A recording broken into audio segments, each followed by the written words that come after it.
أعوذ بالله من الشيطان الرجيم. بسم الله الرحمن الرحيم. اليوم أكملت لكم دينكم وأتممت عليكم نعمتي ورضيت لكم الإسلام دينا. صدق اللہ العظیم. محترم حضرات، بھائیوں، بزرگوں، دوستوں، اس دنیا میں اللہ تعالیٰ نے انسان کو پیدا کیا، ساری کائنات انسان کے لیے غلام بنا دی. زمین، آسمان، چاند، سورج، ہوائیں، کھیتیاں، بارشیں، جانور، تمام کی تمام مخلوقات کو اللہ تعالیٰ نے انسان کا غلام بنایا، اس لیے کہ انسان اللہ کی وہ عظیم الشان مخلوق ہے جس کو اللہ نے عقل دی ہے، اختیار دیا ہے، پاور دیا ہے، سوچ بچار کی صلاحیتیں دی. اسے انسان کو مکرم قرار دیا گیا. وَلَقَدْ كَرَّمْنَا بَنِي آدَمَ، ہم نے بنی آدم کو مکرم بنایا، قابل تکریم بنایا. یہاں تک کہ آپ کو معلوم ہے کہ جب اللہ نے سیدنا آدم علیہ السلام کو بنایا تو فرشتوں کو حکم دیا کہ آدم کے سامنے سجدہ ریز ہو جائے. تمام کے تمام فرشتے حضرت آدم علیہ السلام کے سامنے سجدے میں چلے گئے. فرشتوں نے اللہ کے سامنے حضرت آدم کی تخلیق سے پہلے اس بات کا اظہار کیا تھا کہ اللہ، آپ انسان کو کیوں پیدا کر رہے ہیں جبکہ آپس میں خون ریزیاں کریں گے، قتل و غارت گری کریں گے. تقدیس کے لیے، آپ کی حمد و ثنا کے لیے، آپ کی بڑائی اور بزرگی بیان کرنے کے لیے تو ہم تو موجود ہیں. نحن نقدس لک، ہم آپ کی تعریف بیان کرتے ہیں، آپ کی عظمت و جلالت بیان کرتے رہتے ہیں.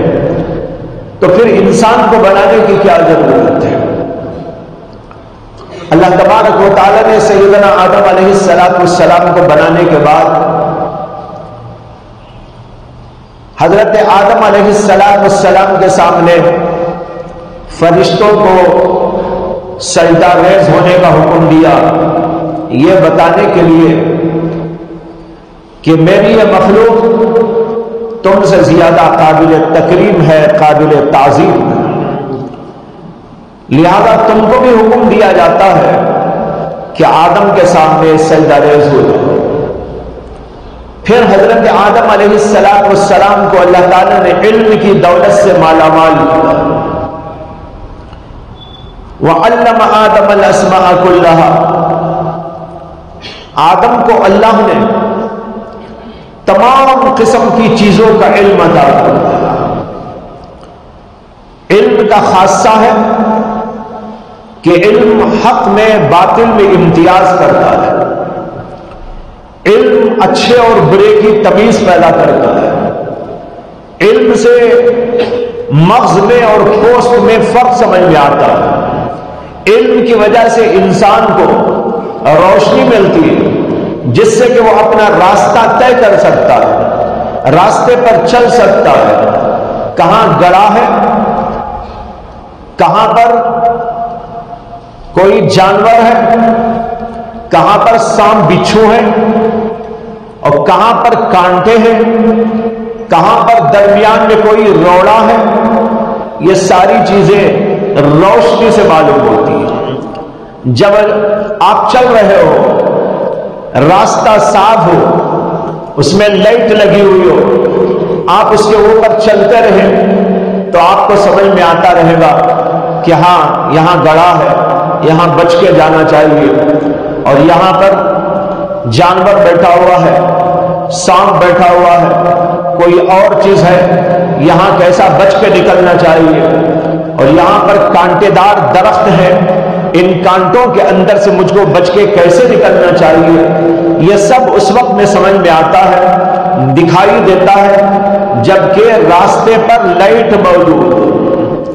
جیسے راستے پر لائٹ ہوتی ہے تو ہر چیز صاف اور کھلے طور پر معلوم ہوتی ہے، دکھائی دیتی ہے، سمجھ میں آتی ہے۔ اسی طریقے پر علم کی روشنی آدمی کے پاس میں ہوتی ہے تو حق اور باطل کی تمیز ہوتی، اس کو دکھائی دیتا ہے، یہ غلط ہے، یہ صحیح ہے، یہ نظریہ عقیدہ صحیح ہے، یہ نظریہ اور عقیدہ باطل ہے، اس کے اندر یہ کھوٹ ہے، اس کے اندر یہ بھلائی، ہر اچھائی اور برائی کو انسان اپنی عقل کی روشنی میں دیکھ سکتا ہے، لیکن اس کے پاس علم ہونا چاہیے۔ اگر علم موجود نہیں ہے تو پھر انسان کو سمجھ میں نہیں آئے گا کہ حق کیا ہے، باطل کیا ہے، اچھا کیا ہے اور برا کیا ہے۔ اس لیے سیدنا آدم علیہ السلام کو اللہ تعالیٰ نے سب سے پہلے علم کی دولت سے مالا مال کیا، وَعَلَّمَ آدَمَ الْأَسْمَاءَ كُلَّهَا، اور پھر اللہ تعالیٰ نے حضرت آدم سے فرمایا کہ اے آدم، ہم نے جو علم آپ کو عطا کیا ہے وہ علم ان فرشتوں کے سامنے ظاہر کرو، بیان کرو۔ تو اللہ تبارک و تعالیٰ کے حکم پر جب حضرت آدم علیہ السلام نے جو پڑھایا گیا تھا، جو علم ان کو عطا کیا گیا تھا، وہ فرشتوں کے سامنے پیش کیا، تو اللہ نے فرشتوں سے کہا تمہارے سامنے تو علم آ گیا ہے، ذرا اب تم بیان کرو کیا ہے۔ لیکن فرشتوں کی سمجھ میں نہیں آیا۔ فرشتے عبادت تو کرتے تھے لیکن ان کے اندر یہ صلاحیت نہیں تھی کہ علم کے حامل بن جائے۔ اللہ نے آدم علیہ السلام کو علم عطا کیا، فرشتوں سے کہا اب تم ذرا بیان کرو، انبیونی، مجھے بتاؤ۔ تو فرشتے کہنے لگے لا علم لنا الا ما، اے اللہ ہم کچھ نہیں جانتے مگر وہی جو آپ نے ہم کو سکھا دیا ہے، آپ کی ذات بڑی پاکیزہ ہے، ہم ہی غلطی پر تھے، اب ہماری سمجھ میں آ گیا کہ آدم کا اتنا بڑا مقام کیوں ہے کہ آدم علیہ السلام کو اللہ آپ نے پیدا فرمایا اور ان کو اتنا بڑا مقام دیا، ان کو مکرم قرار دیا۔ ہم اب اعتراف کرتے ہیں کہ ہم آدم سے سبقت نہیں لے جا سکتے۔ حضرت آدم علیہ السلام کو جو سب سے بھاری چیز عطا کی گئی تھی وہ تھی علم۔ اگر علم انسان کے پاس میں ہو تو اس کا مطلب یہ ہے کہ وہ آدم کا سچا جانشین ہے، اور کسی کے پاس علم موجود نہ ہو تو اس کا مطلب یہ ہے کہ وہ آدم کا سچا جانشین نہیں ہے۔ باپ جو وراثت چھوڑ کے گیا اس کا صحیح وارث وہی ہو سکتا ہے جو باپ کی وراثت کو پانے والا ہو، جو باپ کی وراثت کو نہیں پایا وہ اس کا سچا جانشین کہاں ہو سکتا ہے۔ ہمارے باپ حضرت آدم علیہ السلام نے جو خاص چیز عطا فرمائی اور اللہ نے ان کو عطا فرمائی تھی وہ تھا علم۔ جیسے کہ عرض کر چکا ہوں، علم ہی سے انسان کو اچھائی میں برائی میں فرق معلوم ہوتا ہے، علم ہی کے ذریعے انسان کو حق میں اور باطل میں امتیاز ہوتا ہے، علم ہی کے ذریعے انسان اچھے اخلاق میں برے اخلاق میں فرق اور تمیز کر سکتا ہے، اور علم ہی وہ چیز ہے جو انسان کو صراط مستقیم کا راستہ دکھاتی ہے۔ اگر یہ راستہ دکھاتا ہے، اگر یہ موجود نہ ہو انسان کے پاس میں تو پھر انسان ان ساری چیزوں کے اندر فیل ہو جاتا ہے۔ بھائیوں، آج کے دور میں دیکھا یہ جا رہا ہے کہ ہم کھا رہے ہیں، کما رہے ہیں، جما رہے ہیں، بلڈنگوں پر بلڈنگیں بنا رہے ہیں، بہت سے لوگ مختلف قسم کے کاروبار میں آگے بڑھتے جا رہے ہیں اور دنیا کا علم بھی حاصل کر رہے ہیں، اسکولوں کو جاتے ہیں، کالجوں کو جاتے ہیں، یونیورسٹیوں کو جاتے ہیں اور مختلف علوم فنون پڑھتے ہیں۔ لیکن آدم علیہ السلام نے جو ایک خاص علم عطا کیا تھا، جس کا نام وہ علم ہے جو انسان کو اچھائی اور برائی میں تمیز دکھاتا ہے، آج اس علم سے اکثر بیشتر لوگ محروم ہیں۔ ان کو نہیں معلوم ہو رہا حق اور باطل کیا، دونوں میں فرق کیا ہے، اچھائی اور برائی میں کیا فرق ہے، صحیح کیا، غلط کیا، اچھے اخلاق کیا، برے اخلاق کیا، کچھ پتہ نہیں، بس زندگی یوں ہی گزرتی جا رہی ہے۔ نتیجہ یہ ہو رہا ہے کہ کوئی بھی باطل طاقت، باطل نظریہ، باطل فرقہ، باطل کی دعوت دینے والے لوگ آتے ہیں اور اپنی بات کسی کے سامنے لبھانے والے انداز میں پیش کر دیتے ہیں تو آدمی ان سے متاثر ہو جاتا ہے اور اپنا ایمان کھو کر اس باطل نظریے کا حامل بن جاتا ہے۔ یہ کیوں ہو رہا ہے؟ اس لیے ہو رہا ہے کہ آدمی کے پاس علم موجود نہیں۔ آج کا دور بھائیوں بڑے بدترین فتنوں کا دور ہے،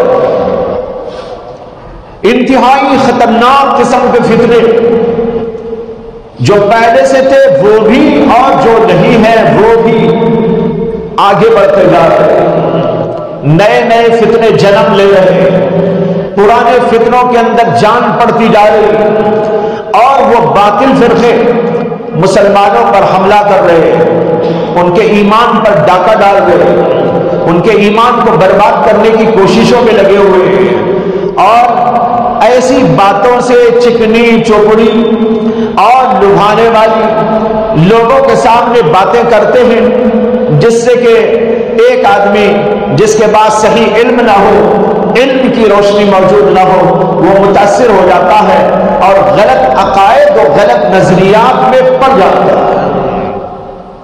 یہ بات آج بہت عام ہوتی جا رہی ہے۔ فتنے تو ایسے دنیا میں بہت ہیں۔ ایک فتنہ جو سب سے بڑا ہوتا ہے وہ فتنہ ہے جو ایمان پر حملہ کرتا ہے، ایک وہ فتنہ ہے جو ہمارے اعمال میں خلل ڈالتا ہے، ایک وہ فتنہ ہے جو اس سے بھی کم تر درجے کے اندر کچھ چیزوں میں ہمیں مبتلا کر دیتا ہے، جیسے آپس میں لڑنا، جھگڑنا، اختلافات، حسد، کینہ، بغض اور آپس کی عداوتیں، چپقلش، یہ چیزیں پیدا کر دیتا ہے۔ یہ بھی بہت بڑے ہیں مسائل، لیکن ان کے مقابلے میں ذرا چھوٹے ہیں۔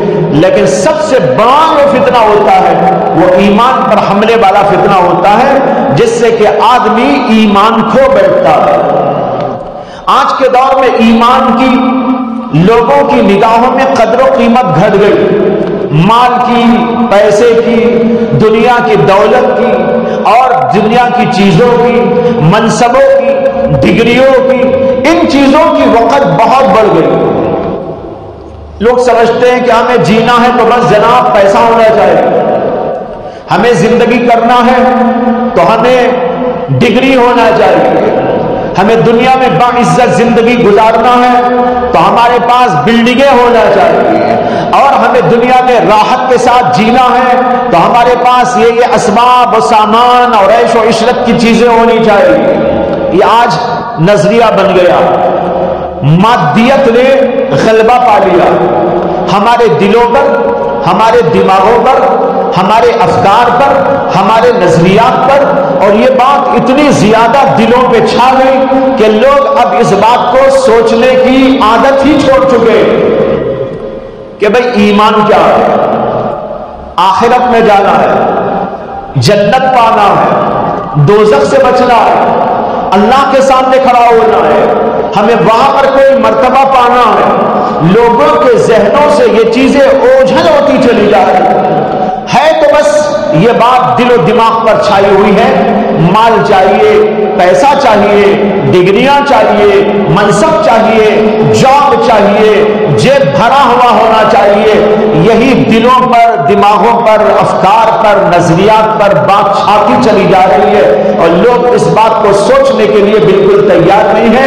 کہ آخرت میں کیا ہوگا اور ہمیں جنت ملے گی کہ نہ ملے گی، اللہ کی رضا ہم پائیں گے کہ نہ پائیں گے، اللہ کے نبی ہم سے راضی ہوں گے کہ نہ ہوں گے۔ ان ساری چیزوں سے بحث اور مباحثہ لوگوں نے بالکل ختم کر ڈالا۔ یہ خود بھی ایک فتنہ ہے، مال کا فتنہ، دنیا کا فتنہ۔ ایک حدیث میں آتا ہے کہ اللہ کے نبی علیہ السلام نے ارشاد فرمایا کہ امر بالمعروف کرتے رہو، نہی عن المنکر کا فریضہ انجام دیتے رہو، اس لیے کہ ایک زمانہ ایسا آنے والا ہے کہ اس زمانے کے اندر تم دیکھو گے شحم متاع، کیا معنی؟ اس کا معنی ہے حرص اتنی بڑھ جائے گی کہ لوگ اپنی حرص کے مطابق ہی عمل کرتے جائیں۔ شحم متاع کے معنی جس کی پیروی کی جائے، جس کی بات سنی جائے، دل میں حرص بڑھ گئی، مال کی محبت بڑھ گئی، اور آدمی چاہ رہا ہے کہ بس یہ مال میرے پاس میں رہے، مال جو بول رہا ہے، دل جو بول رہا ہے اس کی اطاعت اور بندگی کرتا جا رہا ہے، حرص کا مادہ اتنا زیادہ ہو جائے۔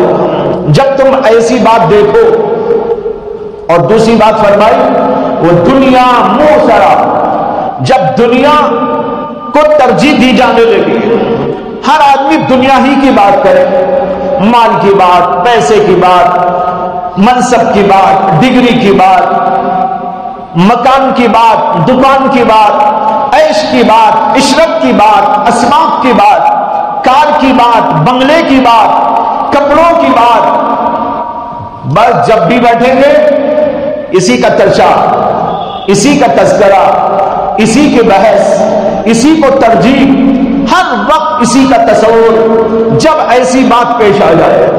اور تیسری بات فرمائی وہ اعجاب کل ذی رائے برائے، اور جب تم دیکھو ہر آدمی اپنی رائے کو ترجیح دے رہا ہے، اپنی رائے کے بارے میں سمجھتا میں جو بول رہا ہوں وہی صحیح، میں جو سوچ رہا ہوں وہی صحیح، باقی سب غلط، کسی کی کوئی پرواہ نہ کرے، اپنی ہی بات کو ترجیح دینے لگے۔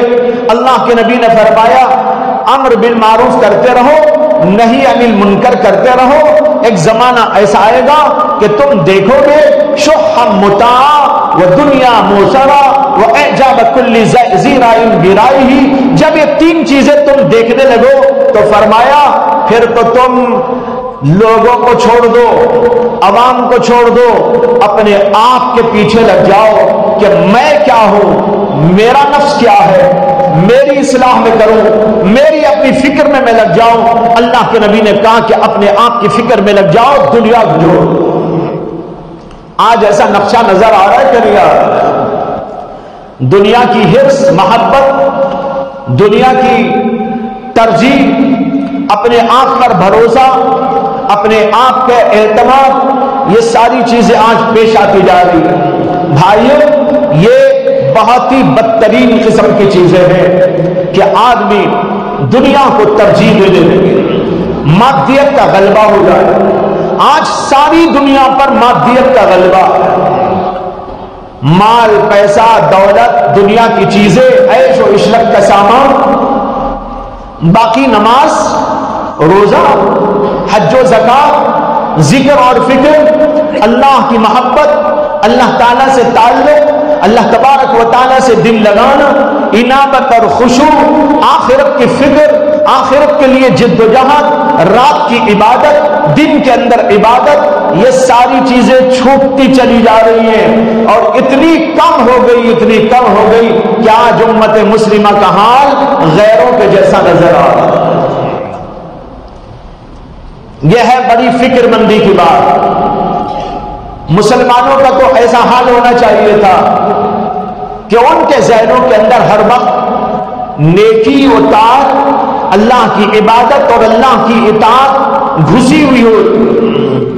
4 آدمی کہیں بیٹھتے تو وہ ذکر آخرت کا کرتے, وہ ذکر نیکیوں کا کرتے, تقوی کے بارے میں بحث کرتے, اطاعت اور بندگی کے بارے میں تبصرے کرتے, بزرگوں کے احوال اور ان کے جو ہے آثار ان کا ذکر کیا جاتا, حضرات صحابہ کرام کی زندگیوں کا نقشہ سامنے لایا جاتا, محمد عربی صلی اللہ علیہ وسلم کی زندگی کا نقشہ اور آپ کی سیرت کے احوال پیش کیے جاتے. لیکن آج دور دور تک جا کر دیکھ لینا, آپ کو نظر نہیں آئے گا کہ چند لوگ بیٹھے ہو اور وہ ان باتوں کا تذکرہ کر رہے ہو, آخرت کا تذکرہ, جنت کا ذکر اور جہنم کا تذکرہ, جہنم کی وعیدوں اور جہنم کے عذابات کا تذکرہ, جنت اور جنت کی نعمتوں کا تذکرہ, اللہ تبارک و تعالیٰ کے بارے میں, رسول اللہ کے بارے میں اور آپ کی سیرت و سنت کے بارے میں, ان چیزوں کے بارے میں تذکرہ و تبصرہ دور دور تک آپ کو نظر دیا ہے. یہاں تک کہ دیکھا جا رہا ہے کہ لوگ میت کو دفن کرنے کے لیے قبرستان جاتے ہیں. ایک آدمی کو جس کے اوپر زندگی کا سب سے بڑا حادثہ پیش آیا ہے, موت. موت تو زندگی کا سب سے بڑا حادثہ ہے نا. حادثے تو بہت ہوتے ہیں, بیمار ہو گیا حادثہ, ٹانگ ٹوٹ گئی حادثہ, ہاتھ ٹوٹ گیا ایک حادثہ, دانت میں درد ہو گیا حادثہ, ہارٹ اٹیک آ گیا حادثہ, اور بی پی چڑھ گیا حادثہ, دماغ خراب ہو گیا حادثہ. ارے یہ سب حادثے ہیں, لیکن سوچو کہ انسان کے لیے سب سے بڑا حادثہ کیا ہے؟ سب سے بڑا حادثہ ہے موت. ہر آدمی یہاں بیٹھا ہوا سوچ لے, آج بھی میں 2-4 ہوں مختلف قسم کے حوادث کا. بیماریاں آ رہی ہیں, مختلف اور چیزیں آ رہی ہیں, ستا رہی ہیں, مصائب آ رہے ہیں, فقر آ رہا ہے, فقا آ رہا ہے, مصیبتیں آ رہی ہیں, بیماریاں آ رہی ہیں, تنگیاں آ رہی ہیں, حوادث پیش آ رہے ہیں. لیکن یہ جتنی بھی باتیں پیش آتی ہیں ان میں سے بیشتر وہ ہیں جو ختم ہو جاتی ہے. بیماری آئی, علاج ہوا, ختم ہو گئی. کوئی ٹانگ ٹوٹ گئی, علاج ہو گیا, ٹانگ جم گئی. ہاتھ ٹوٹ گیا تھا, فریکچر ہو گیا تھا, صحیح ہو گیا. اور کوئی درد و بیماری آئی, ختم ہو گیا. اسی طرح فقر و فاقہ آیا تو چند دنوں کے بعد فقر و فاقے کی جگہ آسائش اور راحت نے لے لی اور آدمی فراغت کے ساتھ زندگی کرنے لگا. یہ دنیا کے حوادث ختم ہو جانے والے حوادث ہیں, لیکن بھائیوں موت وہ حادثہ ہے کہ اس کے بعد اس کے ختم ہونے کا سوال نہیں. کیا آپ نے کبھی سنا کہ ایک آدمی مر گیا تھا اور اس کو دفن کر دیا گیا تھا, اس کے بعد دوبارہ وہ اٹھ کے آ گیا قبرستان سے اور اپنا دکان کھول کے بیٹھا ہوا ہے اور اپنی کلینک چلا رہا ہے. ڈاکٹر صاحب مر گئے تھے, دوبارہ اپنی کلینک میں مجھ کو نظر آئے, فلاں تاجر صاحب بزنس مین ایک جگہ پر انتقال ہو گئے اور 2-3 دن کے بعد میں نے دیکھا ماشاءاللہ اور بڑی دکان بنا کے جما کے بیٹھے ہوئے ہیں. کبھی ایسا حادثہ آپ نے سنا بھائی؟ یہ حادثہ کبھی نہیں ہوتا. موت آ گئی, ختم ہو گیا. آدمی کی زندگی کا سب سے بڑا, آدمی کی زندگی کا سب سے اخیر حادثہ یہ موت ہوا. لیکن موت کا کوئی تذکرہ ہی نہیں کرتے ہم لوگ. قبرستان گئے ہیں, ایک آدمی پر سب سے بڑا حادثہ پیش آ چکا ہے, دفن کرنے کے لیے گئے, موت ایک حادثہ, اس کے بعد قبر میں دفن کرنا بھی بہت بڑا حادثہ ہے.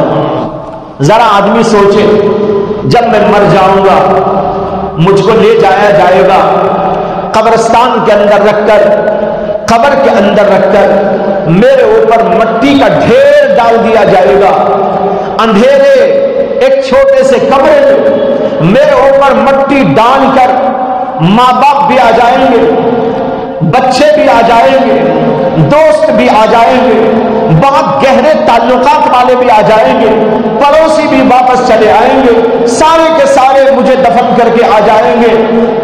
مرتے وقت تو ذرا رو لیا تھا, دفن کر کے آنے کے بعد روتے بھی, یاد بھی نہیں کرتے. وہاں سے آنے کے بعد اب اپنا کھانا کھا رہے ہیں لوگ، بستروں پہ جا رہے ہیں آرام کرنے کے لیے، یہ سب ہوتا ہے اپنے اپنے کاروبار میں لگ جاتے ہیں۔ وہ جو قبر میں چلا گیا، تنے تنہا چلا گیا، انتہائی ویران جگہ پر چلا گیا، اور ایسی جگہ چلا گیا جہاں پر سانپ بھی ہو سکتے ہیں، جہاں بچھو بھی ہو سکتے ہیں، جہاں اور خطرناک جانور بھی ہو سکتے ہیں، جہاں انتہائی اندھیرا چھایا ہوا ہوتا ہے، ہر قسم کے کیڑے مکوڑوں کا وہ گھر ہے، اس گھر کے اندر اس کو سلا کے آ گئے۔ اب بتاؤ یہ دوسرا حادثہ موت کے بعد اس کے اوپر ہوا کہ نہیں ہوا؟ اور یہ واقعہ اس پر ہوا، کیا ہم پر نہیں ہوگا؟ ہم قبرستان میں گئے تھے دفن کرنے، ہم قبرستان میں گئے تھے دفن کر کے واپس چلے آئے، لیکن دیکھا جاتا ہے کہ قبرستان میں کھڑے ہو کر بھی لوگ اپنے موبائل فون دیکھ رہے ہیں۔ یہ میں اپنی آنکھوں سے دیکھا ہوا واقعہ بیان کر رہا ہوں۔ میں نے دیکھا ہے قبرستانوں میں دفن ہو رہا ہے آدمی، لیکن یہ بیچارے وہیں پر اپنے فون میں مگن ہیں، کسی سے بات چیت کے اندر مگن ہیں، کسی سے ہنسی مذاق میں مگن ہے، یا اپنے دوستوں کی گیان بنا کر وہیں پر دو چار آدمی کھڑے کھڑے کچھ ہنسی اور مذاق بھی کر رہے ہیں۔ ایک آدمی دفن ہو رہا ہے، دنیا کے عالم سے آخرت کے عالم کو منتقل ہو رہا ہے۔ اللہ اکبر! معمولی حادثہ، اتنا عظیم الشان حادثہ، اتنا زیادہ زبردست قسم کا حادثہ، لیکن اس کے باوجود وہیں پر کھڑے ہوئے لوگ دنیا کی گفتگو، مال کی گفتگو، بزنس کی گفتگو، یا ہنسی اور مذاق اور تفریح کا سامان پیدا کر رہے، موبائل کے اندر کچھ دیکھتے چلے جا رہے ہیں۔ ارے اللہ کے بندو، یہ وقت تو وقت تھا، ہر آدمی اس مرنے والے کو دیکھ دیکھ کر اپنی موت کو یاد کر لیتا۔ ایک بزرگ تھے، چلے جا رہے تھے، ایک جنازہ جا رہا تھا، وہ جنازے کے ساتھ ساتھ چل رہے تھے۔ کوئی آدمی راستے میں ان سے ملا اور مل کر پوچھنے لگا کہ حضرت یہ کس کا جنازہ ہے؟ جیسے لوگ پوچھتے ہیں کس کا جنازہ ہے، کون مر گئے، تو وہ آدمی ان سے آ کر پوچھا کہ حضرت کس کا جنازہ ہے؟ انہوں نے کہا تیرا جنازہ ہے۔ اس نے جو عجیب سے انداز میں دیکھا تو انہوں نے کہا اگر تجھے برا لگ رہا ہے تو سمجھ میرا جنازہ ہے۔ کیا مطلب ہوا؟ یہ نہ پوچھ کے کون مرا، یہ دیکھ کے تو بھی مرنے والا ہے، تجھے بھی قبر میں جانا ہے، تجھے بھی اسی اندھیرے ویران جگہ کے اندر رہنا ہے، وہیں جہاں کیڑے اور مکوڑے اپنا بسیرا کرتے ہیں، جہاں سانپ پر بچھو کی آمد و رفت ہو سکتی ہے، ایسے خطرناک گڑھے کے اندر تجھ کو بھی دفن کیا جائے۔ لیکن بھائیوں، دنیا کے غلبے میں، مادیت کے غلبے میں، ایسے قبرستان جیسی جگہ میں جہاں پر صرف اور صرف موت یاد آنی چاہیے، آخرت کا تذکرہ ہونا چاہیے، جنت و جہنم کا ذکر ہونا چاہیے، آدمی کا تصور آخرت کے بارے میں یقین کے درجے کو پہنچ جانا چاہیے، وہاں پر کھڑے ہو کر بھی لوگ دنیا کی باتیں کرتے ہیں۔ یہ ہے مادیت کا غلبہ، ساری دنیا پر مادیت چھا گئی، دنیا چھا گئی، ہر آدمی کی سوچ میں، دل میں، دماغ میں یہی بات اتر گئی ہے، دنیا دنیا، خواب دیکھتا ہے تو دنیا کا، مذاکرہ کرتا ہے تو دنیا کا، چلتا پھرتا ہے تو دنیا ہی کے تصور کے ساتھ، اور کوئی چیز اس کے ساتھ میں نہیں آتی۔ بھائیوں، ہمارے اسلاف کا طرز تو یہ تھا، روایات کے اندر آتا ہے کہ حضرت سیدنا عمر بن عبدالعزیز رحمت اللہ علیہ، جو امیر المؤمنین بھی تھے، انتہائی بڑے عابد و زاہد اور متقی اور بہت بڑے اللہ کے ولی بھی تھے۔ ایک طرف اللہ نے ان کو دنیاوی اعتبار سے امارت کا اور حکومت کا منصب عطا کیا تھا، وہ امیر المؤمنین تھے اپنے زمانے، لیکن اس کے ساتھ ساتھ اللہ نے ان کو تقوی، دیانت، عبادت، ریاضت، مجاہدہ، اس کا بھی خاص الخاص ذوق، اور اللہ نے یہ بھی منصب ان کو عطا کیا تھا، دین دنیا دونوں اللہ نے ان کو عطا کیے۔ ان کے بارے میں آتا ہے کہ ان کے یہاں روزانہ مجلس سے مذاکرہ ہوتی تھی، ہر رات جب مذاکرے کی وہ مجلس قائم ہوتی تو اس کے اندر حضرات فقہاء کو جمع کیا جاتا، علماء وقت کو جمع کیا جاتا، مشائخ طریقت کو جمع کیا جاتا، یا اہل علم، اہل فقہ، اہل دانش، اہل عقل، اہل دل حضرات جمع ہوتے، اس مجلس کا کیا نقشہ ہوتا تھا تاریخ میں اس کو کھینچا گیا۔ تاریخ کہتی ہے یہ حضرات وہاں پر بیٹھ کر صرف اور صرف جنت کا تذکرہ کرتے تھے، دوزخ کا تذکرہ کرتے تھے، موت کو یاد کیا کرتے تھے، قبر کے بارے میں باتیں ہوا کرتی تھی، ہر روز یہ مذاکرہ ہوتا تھا عمر بن عبدالعزیز رحمت اللہ علیہ کے محل میں اور گھر میں کہ علماء آئے ہیں، فقہاء آئے ہیں، مشائخ جمع ہیں، اہل دل حضرات موجود ہیں، وہ سب کے سب بیٹھ کر اسی کا ذکر کر رہے ہیں۔ موت آنے والی ہے، موت کے یہ حالات ہیں، قبر کے یہ حالات ہیں، وہاں کا یہ نقشہ ہے، اور جنت ایسی ہے، دوزخ ایسی ہے، وہاں کے عذابات ایسے ہیں، یہاں کی نعمتیں ایسی ہیں، اور یہ کہہ کر روتے رہتے تھے۔ کیسا روتے تھے وہ بھی نقشہ کھینچا۔ کانو یبکون، وہ حضرات رویا کرتے تھے، کأن بین ایدیہم الجنازہ، اس طرح رویا کرتے تھے جیسے کہ ان کے سامنے کسی کا جنازہ رکھا ہو، جیسے آدمی جنازہ رکھ کر قریبی آدمی کا رو لیتا ہے۔ یہ حضرات جنت کا ذکر، دوزخ کا ذکر، قبر کا ذکر کر کے رویا کرتے تھے۔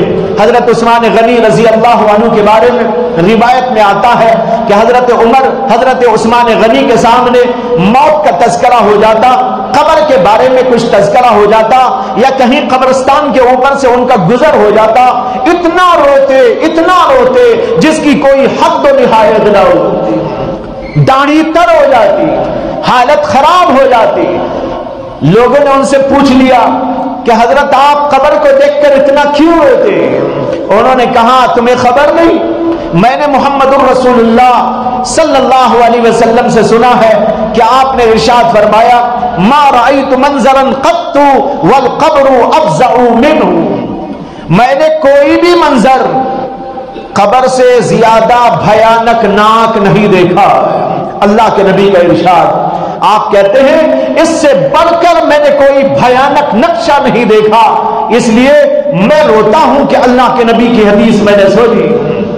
ایک بار نبی اکرم صلی اللہ علیہ وسلم حضرت برا بن عازب کو لے کر کہیں جا رہے تھے، مدینے کے گلیوں، چلتے چلتے مدینے کے باہر نکلے، قبرستان والا حصہ آیا، وہاں پر دیکھا کہ کچھ لوگ قبرستان کے اندر جمع ہیں۔ اللہ کے نبی نے پوچھا کہ برا یہ لوگ کیوں بیٹھے ہوئے ہیں، یہ لوگ کیوں کھڑے ہوئے ہیں؟ حضرت برا ابن عازب نے عرض کیا کہ یا رسول اللہ ایسا لگتا ہے کہ کوئی جنازہ ہے، جنازے کی تدفین کے لیے لوگ جمع ہیں۔ اتنا کہتے ہی نبی اکرم صلی اللہ علیہ وسلم ذرا تیز قدموں سے اس طرف جانے لگے، یہاں تک کہ اس مجمع میں پہنچ گئے۔ حضرات صحابہ نے آپ کو دیکھا، جگہ دے دی، آپ آگے تشریف لے گئے اور قبر کے قریب میں بیٹھ گئے۔ حضرت برا کہتے ہیں کہ میں بھی دوڑتا رہا اللہ کے نبی کے ساتھ، اور میں بھی آپ کے قریب پہنچ گیا۔ جب وہاں پر پہنچ گئے تو اللہ کے نبی صلی اللہ علیہ وسلم کو دیکھا گیا کہ آپ کے آنسو نکل رہے ہیں اور آپ زار و قطار روتے جا رہے ہیں، اور پھر لوگوں نے تدفین کر دی۔ جب قبرستان میں قبر کا معاملہ ختم ہوا، اللہ کے نبی علیہ السلام نے جو لوگ وہاں موجود تھے ان سے خطاب کرتے ہوئے فرمایا کہ اے لوگوں، اسی جیسے دن کے واسطے عمل کرو، یہ دن تم سب کو پیش آئے گا، یہ دن یعنی موت کا دن تمہیں بھی پیش آئے گا، ہر آدمی کو پیش آئے گا۔ اس جیسے دن کے واسطے تیاری کرنا ہے، اس جیسے دن کے لیے اپنے آپ کو عمل سے آراستہ پیراستہ کرنا ہے۔ تو بھائیو، آج یہ بھلا دیا گیا، میری بات طویل ہو گئی، میں نے بات یہاں شروع کی تھی، علم کی انتہائی ضرورت، اس لیے کہ آدم علیہ السلام نے علم کا ورثہ چھوڑا ہے۔ جو آدمی ہوگا اس کو علم حاصل کرنا ضروری ہے، جو انسان کو حق و باطل کی تمیز سمجھائے، لیکن علم نہ ہونے کے نتیجے میں ہر فتنہ لوگوں کو اپنے گھیرے میں لے رہا ہے، عجیب فطرے، لیکن لوگوں کے ذہنوں پر مادیت سوار، اسی پر بحث لمبی ہوگی، اس کا کوئی مذاکرہ نہیں۔ حق کیا باطل کیا، اچھا کیا برا کیا، جنت کیا دوزخ کیا، اس کے بارے میں کچھ بھی نہیں، لوگ جانتے نہیں، یہاں تک کہ اس لا علمی اور جہالت اور بے وقوفی کا نتیجہ ہو رہا ہے کہ لوگ آتے ہیں باطل فرقے والے، ایک آدمی کو پٹی پڑھاتے ہیں اور وہ ان کے ساتھ چلا جاتا ہے۔ آج بڑی کثرت کے ساتھ ایسے واقعات پیش آتے جا رہے کہ فتنوں نے اپنے گھیرے کو وسیع کر لیا اور لوگوں کو اپنے دام فریب میں گرفتار کرتے جا رہے ہیں۔ کوئی گوہر شاہی فتنہ اٹھا ہوا ہے، لوگ ایک بے وقوف آدمی کا کلمہ پڑھ رہے ہیں۔ یہ میں نے خود ان لوگوں کے ویڈیو دیکھے جس کے اندر یوں پڑھایا جا رہا ہے نعوذ باللہ نقل کفر کفر نباشت، وہ پڑھ رہے ہیں اور پڑھا رہے ہیں لا الہ الا اللہ ریاض رسول اللہ، اور ہماری بہنیں پڑھ رہی ہیں، ہماری بچیاں پڑھ رہی ہیں، ہمارے اندر کے مرد پڑھ رہے ہیں، ہمارے اندر کے نوجوان پڑھتے جا رہے ہیں۔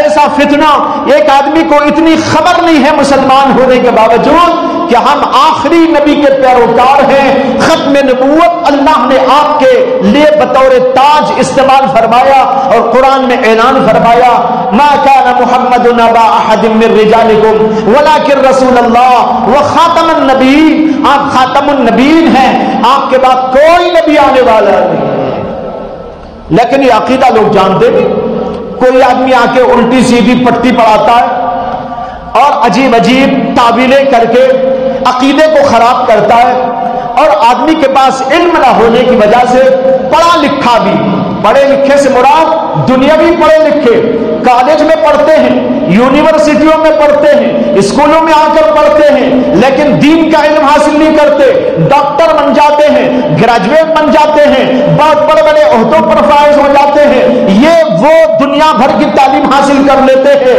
اور مولویوں کو اپنے آپ کا علم، ان کا علم نہ ہونے کی وجہ سے بے وقوف سمجھتے ہیں، لیکن اتنے بڑے بے وقوف ہوتے ہیں کہ ان لوگوں کو کوئی چکر میں ڈال دے ایمان اپنا کھو جاتے ہیں۔ بھائیو، اس صورتحال میں بہت ضرورت ہے اس بات کی کہ ہم اپنے ایمان کو مضبوط کریں۔ ایمان کی مضبوطی کے لیے سب سے پہلی چیز ہے علم کا حاصل کرنا۔ اگر علم ہم نے حاصل نہ کیا تو پھر ہمارے پاس اپنے ایمان کے بچاؤ کا، اپنے یقین کے بچاؤ کا، اپنے عقائد و نظریات کے بچاؤ کا کوئی بھی حل نہیں ہو، اس کے لیے کوئی راستہ نہ ہو۔ اس لیے میں نے اس ٹاپک کو شروع کیا تھا، لیکن بات درمیانی اور اسی طرح تمہیدی لمبی ہو گئی۔ اس کے بارے میں پھر انشاءاللہ گفتگو کروں گا اور بتاؤں گا کہ آج کے حالات کیا ہیں، کس کس قسم کے فتنے دنیا میں رونما ہو کر لوگوں کو اپنی طرف مائل کر کے بے ایمانی کا شکار بناتے جا رہے ہیں، اور اس کے ساتھ یہ بھی کہ اس کے بچاؤ کی تدبیریں کیا ہیں، موجودہ دور میں ہم لوگوں کو کرنا کیا ہے۔ وآخر دعوانا ان الحمد للہ رب العالمین۔